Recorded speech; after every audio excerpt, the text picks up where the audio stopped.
Hello, Stella, welcome back. I hope you are doing well. Okay, before diving into the type 4, that because we are supposed to, I'm supposed to explain basically how to integrate this. You understand? Before diving into that, these are some exercises. In this video, I'm going to show you some exercises that you will have to do. So these are the exercises to further train yourself. So for the first part, you have to prove each of these. The first integral of x all over 16x squared plus 16gx must be equals to 1 over 32 ln of 16x squared plus 25 plus a constant k. In this integral, if you notice well, there is no absolute value. After calculating this integral, I want you to explain to me, why I did not place an integral, an absolute value here. I want you to explain it to me. So you will have to explain it to me. Why is it that there is no, normally if when you do your integration, you have something ln of the absolute value. But why is there no absolute value here? I want you to explain it to me. Why is it that there is no need of putting an absolute value sign here? So I want you to explain it to me.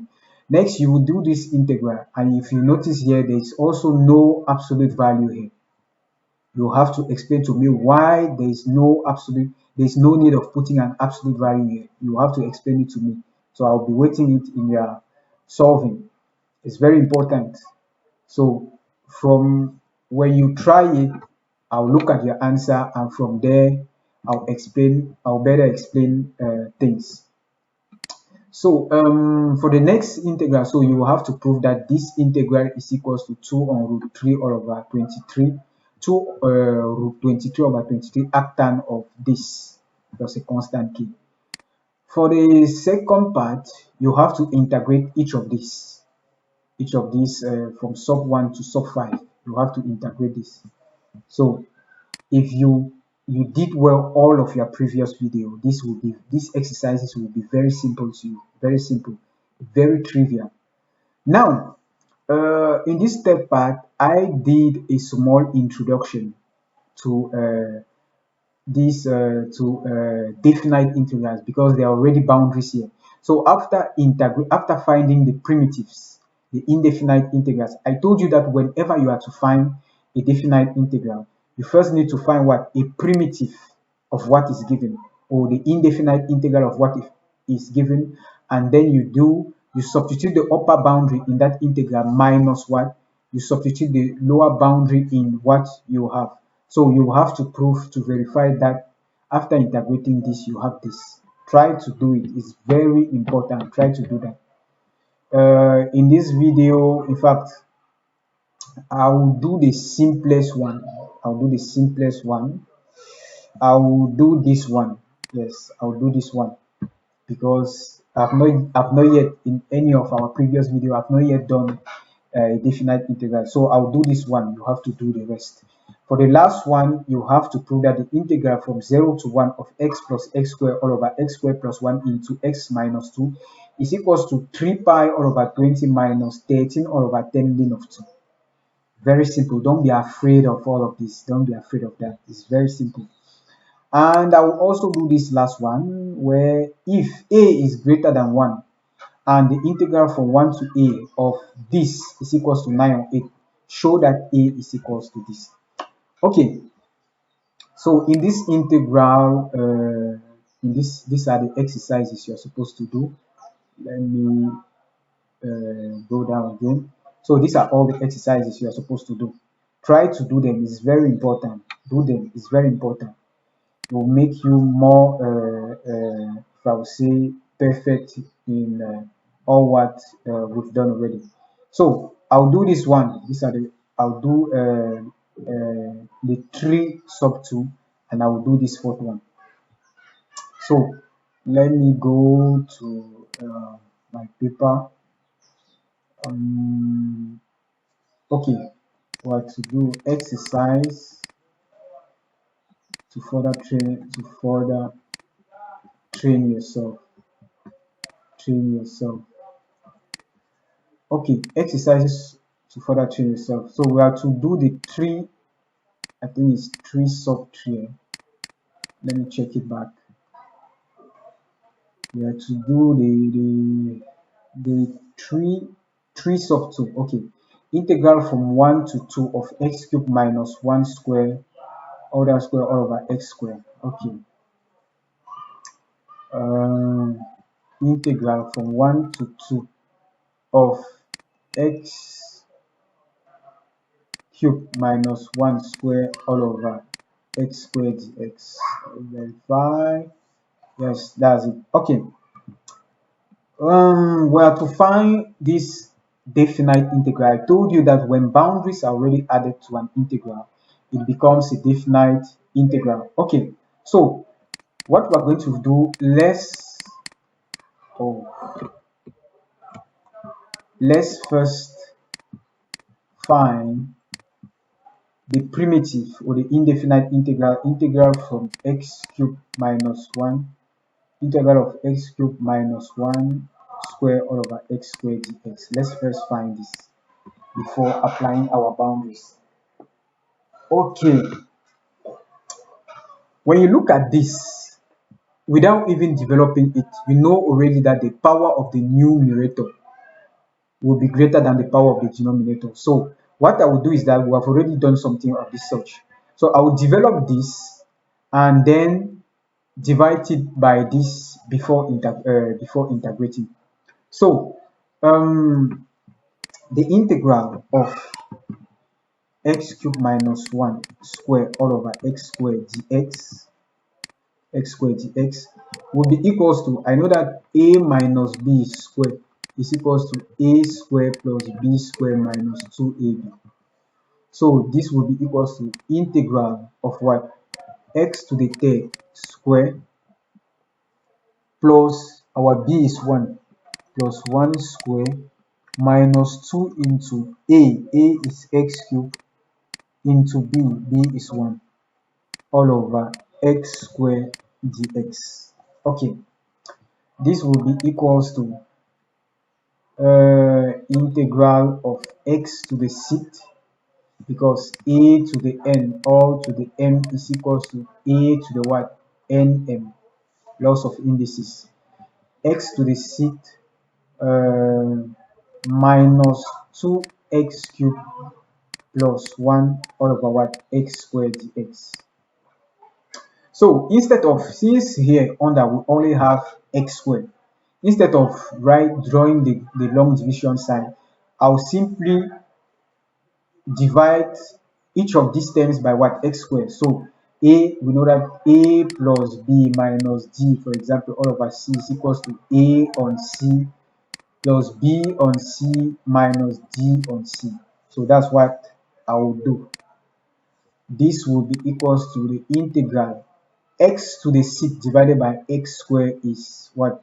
X to the fourth dx minus 2 into the integral x cubed divided by x squared. The answer is what stays is x dx. Now plus the integral of what? 1 all over x squared dx. Very good. So this would be, it implies the integral of x cubed minus 1 all that square all over x squared dx will be equals to what? The integral of this will be x to the fifth all over 5. The integral of this will give x squared on 2. That 2 will cancel this and will be left with minus x squared. And the integral of this is the integral of x to the minus 2 dx. So that will give x to the minus 2 plus 1 all over minus 2 plus 1. So this gives minus 1. So I'll have, this will be minus 1 on x. Is that okay? Okay, so minus 1 on x, you understand, plus our constant of integration k, where k belongs to r. So we have already found the primitive of this. Now what we are to do is to add boundaries and calculate the integral that was given to us. So this implies